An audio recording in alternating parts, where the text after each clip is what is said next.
Bizimana Theoneste maze kumva icyo amategeko ategeka abashyingiranywe nemeye ntangaruka ko wowe wifurije Sara imbere umugabo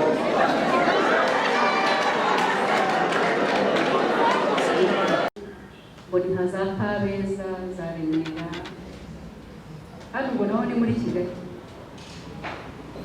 habaye iki ngo buriya baba hano baje kuba hano bahunze abagore babo abagore barabirukanye abakobwa beza nimo mbona imbere yanjye nizere ko murimo kubyumva neza nta mugore mwiza w'urukana umugabo muramenye kirazira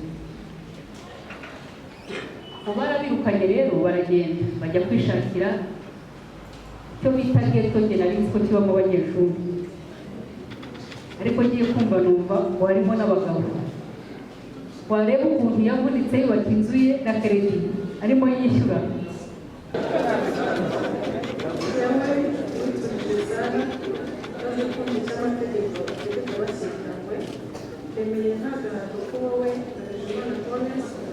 mbere umugabo ukazabona uko twategereje kandi dukurikije uko amategeko ya Repubulika y'u Rwanda.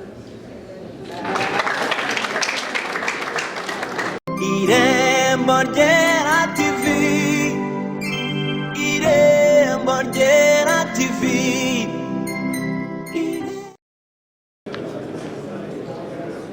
Habineza Yves umwari w'isi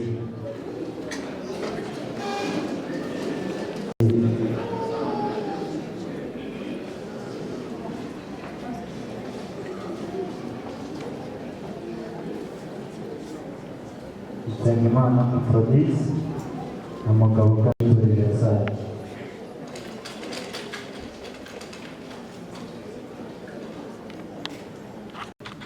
hanyuma bagatangazwa mu minsi 20. Iyo minsi 20 yo kugira ngo atange umwanya ku bantu bafite impamvu yatuma abantu badashyingiranwa kugira ngo babashe kubona umwanya wo kwigaragaza. Iyo hatanzwe impamvu rero abageni badashyingiranwa turayisuzuma wasanga ifite agaciro tukabwira abageni yuko bazashyingirwa izo nzitizi zivuyeho, ariko twasanga nta gaciro ifite dutegereza umunsi nyirizina tukabashyingira nk'uko tugiye kubashyingira buri munsi. Ndabamenyesha yuko ntawe wigeze kugaragaza impamvu mutashyingiranwa, ubwo mwenyine mutishyuriyeho twaza kubashyingira. Turaza kwakira indahiro zanyu rero. Indahiro ziza kuba zivuga ziti yewe bavuga amazina yawe maze kumva icyo amategeko ategeka abashyingiranywe, nemeye nta gahato ko wowe ukavuga mugenzi wawe mbera umugore cyangwa umugabo ukazabona uko twabyemeje kandi dukurikije uko amategeko ya Repubulika y'u Rwanda abiteganya. Iyo niyo ndahiro abageni baza kurahira. Ndabona muri abajene ubanza bitaza kubananira abona n'ibishekari, ariko turahari kugira ngo tubafashe.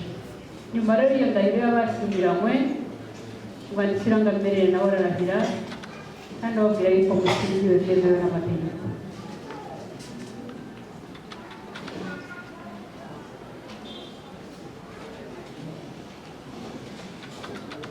Ngiye kubabwira ku nzitizi z'ishyingirwa mu ncamake uko ibyinshi abageni bagize icyo babivugaho. Ishyingirwa ritangira kugira agaciro rikibera imbere y'umwanditsi w'irangamimerere, igatanga n'imirimo nshinganwa cyangwa inshingano zikomoka ku gushyingirwa. Muri izo nshingano hari iyo kwita ku bana no kubarera. Inshingano yo kwita ku bana no kubarera ni inshingano bemeranyaho bagiye gushyingira, ko bazita ku bana bagiye kubyarana, bakabitaho, bakabakunda, bakabaha ibyangombwa byose by'ibanze, ndetse bakanabarera bishingiye ku ndangagaciro z'umuco nyarwanda. Abashyingiranywe rero babyemeranyaho, abo bana bakabitaho by'umwihariko iyo batitaweho bakurana urwo rukundo rw'ababyeyi bombi n'ibyangombwa by'ibanze bagomba guhabwa, nibwo usanga dufite abana benshi batereranywe, dufite abana benshi bari mu muhanda, atari uko badafite ingo, badafite aho bavutse, ahubwo ari uko bafite ababyeyi bataye inshingano, kuko ntabwo ari imfubyi. Ubwo rero abashyingiranywe babyumvikanaho bakamenya uko abana bagomba kwitabwaho, kandi natwe turahari kugira ngo tubikurikirane. Urabyara umwana akaba uwawe, yamara kuvuka tukamusangira twese nk'Abanyarwanda, kugira ngo uwo mwana azakure ari ingirakamaro. Inshingano ya kabiri niyo uwo mwashyingiranywe bimutunga yabikeneye. Ibitunga umuntu biba mu mafaranga cyangwa mu bintu bifatika. Mugenzi wawe ashobora gukenera ikintu akagihabwa mu ngano agikeneyemo, akagihabwa igihe agikeneye, ariko byose bikaza kugera n'ubushobozi mufite. Ushobora kwifuza kandi udafite ubushobozi bwo kubona cya kintu. Icyo gihe ibyiza ni uko waca bugufi ukabanza ugategereza ubushobozi bukaboneka, ariko ubundi buhari yahabwa ibyo akeneye mu gihe gikwiye. Itegeko rirateganya yuko abashyingiranywe bafite uburenganzira bumwe. Uyu munsi itegeko ry'umuryango rirateganya yuko umugabo n'umugore bafite uburenganzira bumwe mu rugo, ariko bakagira n'inshingano zingana. Uburenganzira dufite twese bwo kubaho turabusangiye, ariko hari umwihariko w'abashyingiranywe.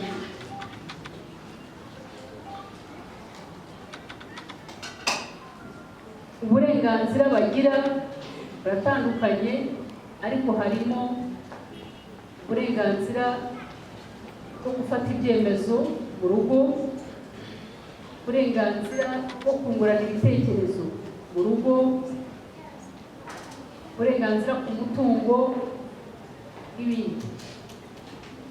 Barabinganya rero umugabo n'umugore uyu munsi. Inshingano ntabwo zisigara. Bagize amahirwe igihugu cyacu gitanga amahirwe angana umukobwa n'umuhungu. Uyu munsi bariga bakiga kimwe, bakarangiza amashuri icyarimwe cyangwa se kimwe, no gukora akazi bakagakora mu buryo bumeze kibungana.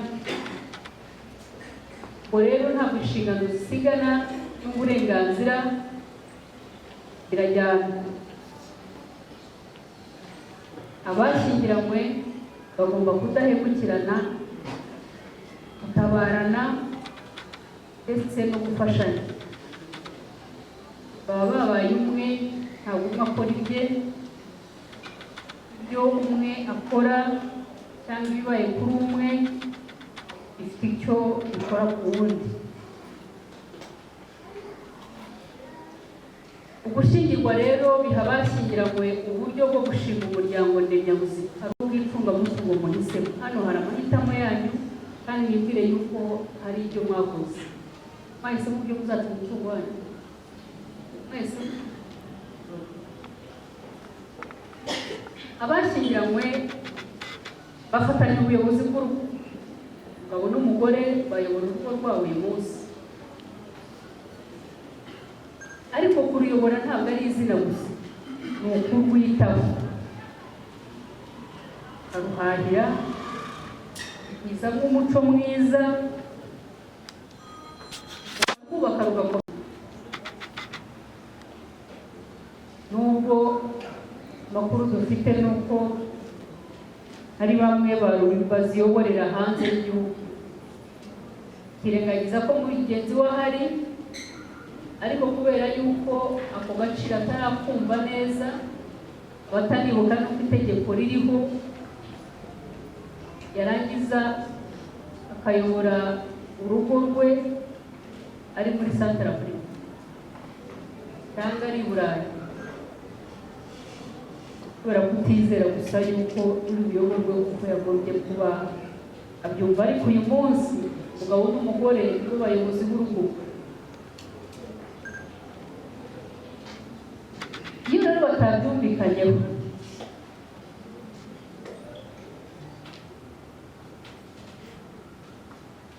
abayobozi cyangwa se abafite ububasha baza bagahitamo uyobora urugo ninde, kuko baba batabyumvikanyeho. Ariko nizere yuko mwebwe bitazageraho, kuko iyo umwe adahari urarayobora kandi neza. Icy'ingenzi ni uko buri wese mu bashyingiranywe agomba kugira uruhare mu bitunga urugo rwabo mu buryo bumwe cyangwa ubundi, ariko byose bikagira n'amikoro afite. Uyu munsi ujya ubwira umugabo niba ari gukora imirimo yo hanze y'urugo ndavuga, ukamubaza uti ese madamu ari aho, ameze neza, akora he? Ngo ntacyo. Akora iki? Ngo ntacyo. Mudamu wawe ntacyo akora, ntabwo urugo rwabaho.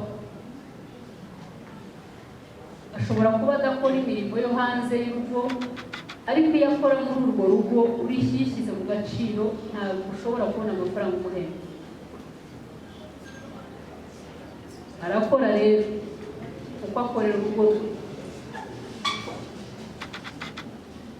Ushobora no kubishyira mu gaciro ugasanga birutse agaciro kure cyane ya wa wundi ukorera hanze.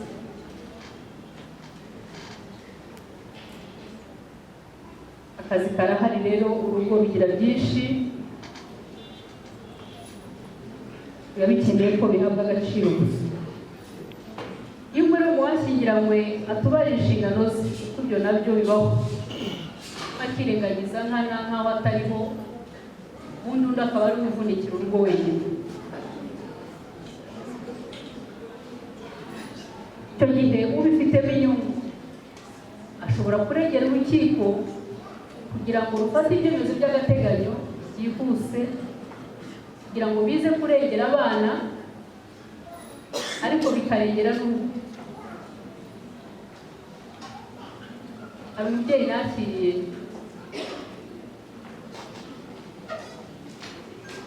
ufitanye ikibazo n'umugabo we, bashyingiranywe byemewe n'amategeko, bakaba baragenda arabata, agenda yifatira urugo, indi nzu, avuye mu wundi murenge aza hano Nyagatovu. Bari bafite inzu, arayifata yijyamo, kandi ubwo iyo nzu yakodeshwa bikabafasha. Bafite n'abana, mukuru yiga muri kaminuza.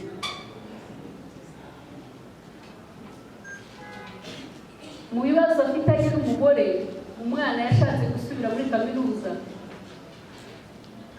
umugore aza hano atari ko njye mfite n'ikibazo, umwana yabuze ko asubira ku ishuri. Hehe? Muri kaminuza Butare. Kubera iki? Ntacyo ise yanze mu rugo, kandi ndakimamenya. Hari ibintu rero byihutirwa, kandi mu byihutirwa bya mbere ni abana, bagomba kurengerwa mu buryo bwose. Ikindi ni urugo. Twakwibaza uti abana byibuze birumvikana, urugo se? Urugo ni institution ikomeye, ni ikigo gikomeye. Urugo ni rufite agaciro cyane cyane mu gihugu cyacu, kuko niho duhera, cyangwa se niho haherwa igenamigambi ryose ry'igihugu. Urugo rero rugomba kubungabungwa, urugo rukitabwaho. Nabyo rero narwo ruri muri bimwe byakwihutirwa kurengerwa, kugira ngo utaza guhura n'ingaruka z'uko hari uwataye inshingano.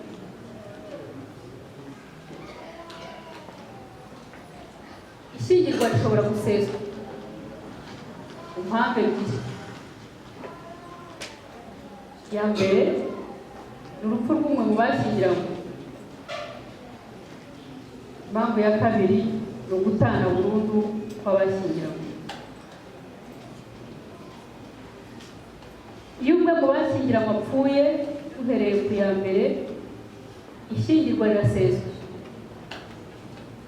N'uburyo mwahisemo umutungo wanyu nabwo bugaseswa, kuko haba hasigaye umwe. Igihe usigaye asigarana byose, imitungo irimo n'abana n'ibindi, ariko agasigarana n'ikindi cy'uburenganzira bwo kuba yakongera gushyingirwa. Abagabo bagira amahirwe kuko bagira kirazira nkeya, bashobora guhita bashyingirwa bakimara kwakana. Ubishoboye rwose n'uburenganzira bwe. Ariko abagore bategereza iminsi 300 kandi barwa uhereye igihe umugabo yapfiriye.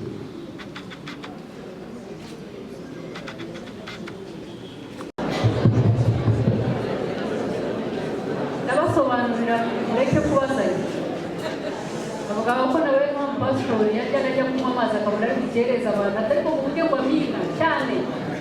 None rero 300 ibaye 300. Iminsi 300 yangana n'amezi 9. Ntabwo ushobora gushaka gushyingirwa utabanje kubyara niba utwite, cyangwa muganga wemewe na leta akagaragaza yuko udatwite. Icyo gihe ushobora guhita ushyingirwa. Ariko amezi 9 mugenzi wawe wapfuye, buriya ari imitima ntimeze kimwe abantu ngo mujye mwemeza. Nubwo nahoze vuga yuko tungana na ibintu byinshi, ariko hari aho bigera basanga hari abarusha abandi, bari kwihangana, bari gukomera, bari kugira ngo simbizi. Ibyo nta wabitindaho. Ariko nicyo iyo minsi 300 imaze cyangwa ivuze. Abana bakomeza barerwa n'umubyeyi wasigaye, kabone niyo yakongera agashyingirwa, ntabwo bivana inshingano zo kurera abana yasigiwe na nyakwigendera.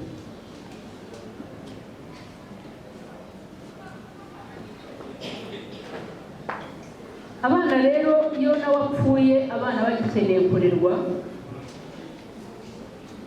barerwa nk'uko iri tegeko ryateganyije ko abana bashobora kurerwa. Ntabwo ari nka bya bindi bisanzwe batwarwaga n'abantu mu muryango. Uyu munsi itegeko riteganya neza uko abana bashobora kurerwa. Ko abenshi bajya bakura bakaharenganira, bagasanga imitungo yararangiye ngo twayibarezemo, kandi ababyeyi hari ibyo bashakishije kugira ngo bizafashe abo bana. Impamvu ya kabiri navuze ni ugutana burundu kw'abashyingiranywe. Abashyingiranywe bashobora gutana burundu biturutse ku mpamvu ziteganywa n'itegeko.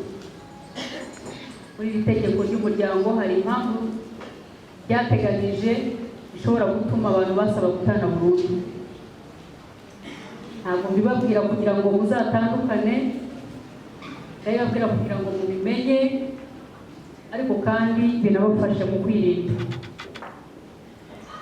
Buri wese rero mu bashyingiranywe ashobora gusaba gutana burundu, uburenganzira bwe, ariko kubera imwe mu mpamvu zikurikira. Iya mbere ni ubusambanyi. Ubusambanyi ariko butari ubwo kuri telefone. Ndavuga nabonye message igiye mu rukiko, ntabwo bishoboka, ugomba kuba ufite ibimenyetso. Urukiko ntabwo rukorana n'amagambo.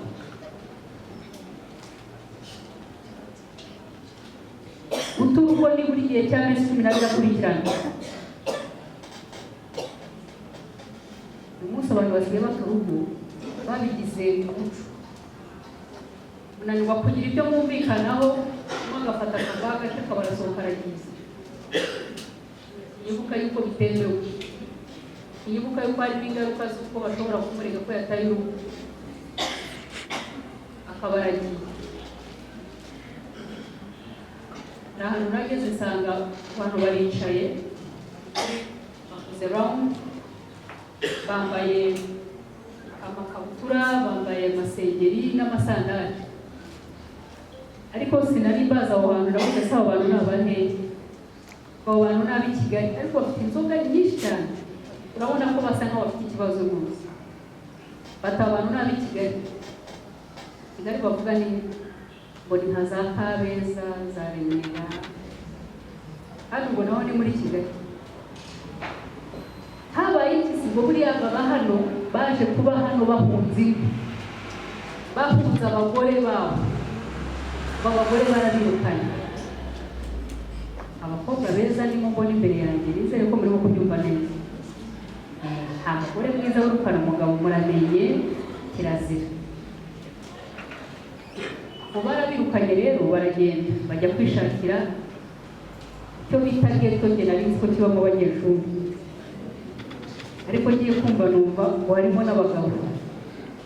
Wareba ukuntu yavunitse yubaka inzu ye na kredi arimo yishyura, ariko akanga akahava aho ngaho akagenda. Buriya abazajya mu rusengero cyangwa mu madini usibye, hari isomo ritajya ribura igihe barimo basezerana yuko umuhungu n'umukobwa buri wese azava iwabo. Siko bimeze ahari, buri wese azava iwabo, bahurire hamwe bakore urugo. Bivuge ngo umwe azabiriya n'undi abiriya, duhurire ahangaha mukore urugo. Icyo gihe rero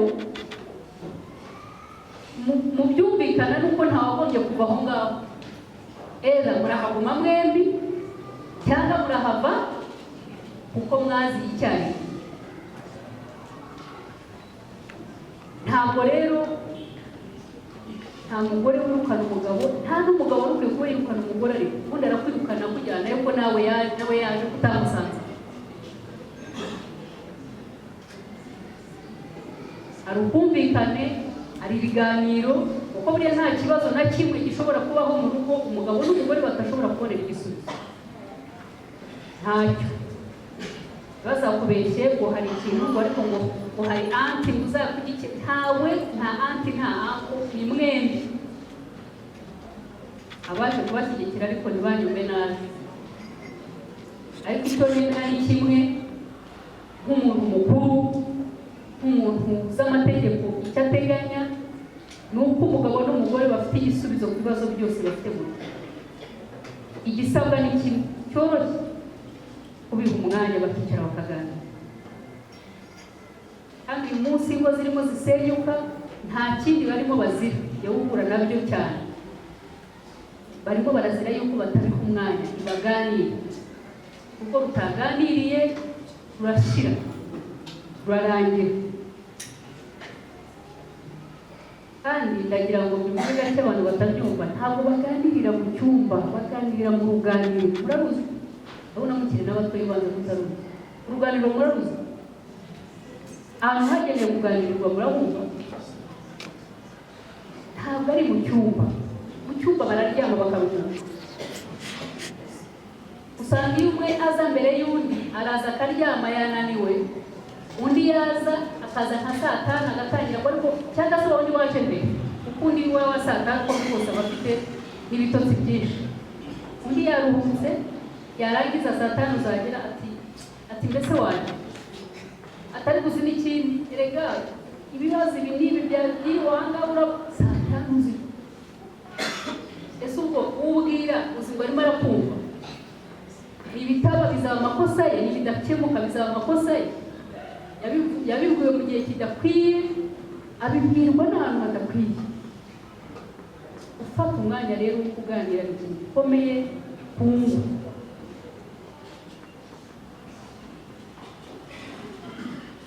Igihano cy'icyaha gisebeje, gukora icyaha bahabwa igihano kigasebya umuryango wawe wose, ndetse nawe umugore cyangwa umugabo bakananirwa kwihangana yuko wahawe igihano kimeze gityo. Atanga urugero, hari icyaha cyo gufata umwana ku ngufu. yonyine n'inyito yayo nk'umubyeyi iteye ubwoba, iteye agahinda, iteye isoni. Ariko noneho n'ibihano byayo nabyo biraho, ntabwo byoroshye. Ntabwo rero kutabyihanganira, agasaba yuko abantu batandukana, agasaba yuko atandukana na mugenzi we, kwanga gutanga ibitunga urugo. Hari nahoze sezeranya abantu babanaga bitemewe n'amategeko, hari imiryango myinshi cyane, babwira ibintu byo kuba bamwe banga gutanga ibitunga urugo, barabiseka. Ariko kubiseka hari icyo umuntu avanamo, ushobora kuvanamo byinshi. Umwe usanga bisa nkaho umwe enda umugabo cyangwa umugore asa nkaho adahari mu rugo, mugenzi we akaba ari wikorera imitwaro yose, akavunika akambaye nkaho adahari. Ariko nasuye umubyeyi, umugore niwe ukora, ariko arikorera ntabwo akorera leta. Ariko yirirwa yirukanka, wabura no kamubaza ati se papa w'abana atararyamye?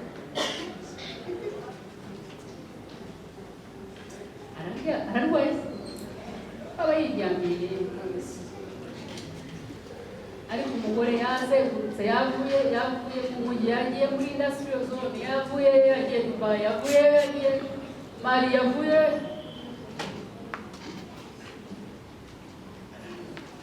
Ntabwo nabyise ukundi kuko yansobanuriye yabyoroheje nawe, ariko burya ntabwo kuba icyo uri cyo biba byiza cyane iyo bitanze umusaruro, kuko bigira inyungu kuri bose bo muri urwo rugo. Uyu munsi genda twakira abantu, umugore agashyingirwa n'umugabo we byemewe n'amategeko, yarangiza abagore beza bari aha, abakobwa beza, maze bakakubyarira ko akabyara non-stop. Kiriri murakizi? Muri batubwira Kiriri murakizi?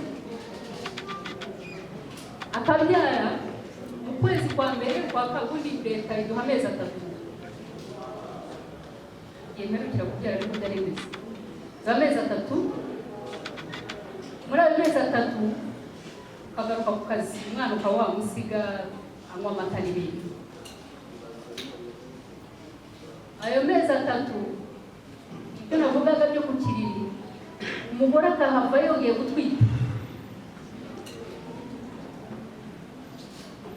Hari abantu baza bafite ibibazo, akaza ahetse akana gatoya k'agahinja, akandi aragakurura mu ntoki agasiga mu rugo kuko ni gato, kuko bakurikirana,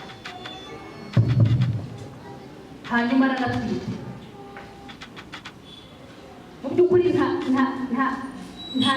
kintu kiri hagati, ni nk'umwaka nawe ubona bisa nkaho bitagera, ukurikije uwakurura ari iruhande rwe, uwahetse n'uwatwite.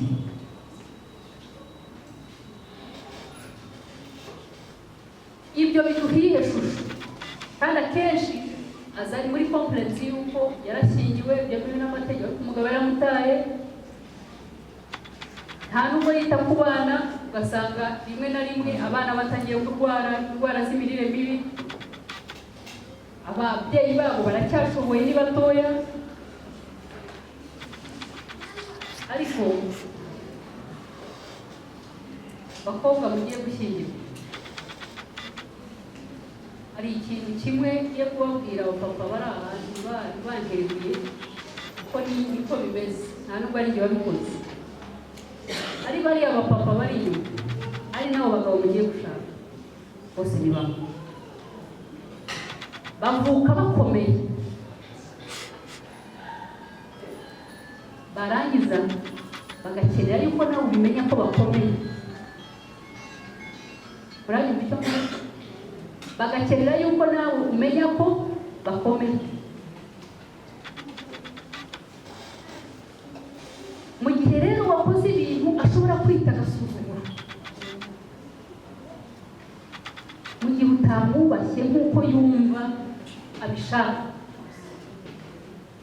urabipfa hatarashira. Kuko ashobora kukubwira ati ariko biriya giti arimo avuga humura ntibizabaho, kubwira ko mfite inshingano zo kubikubwira, niko bimeze, ni nako bizagiye, kuko nawe ntacyo yahindura, arakomeye nyine kuko niko we yavutse akomeye kandi arabifiriye.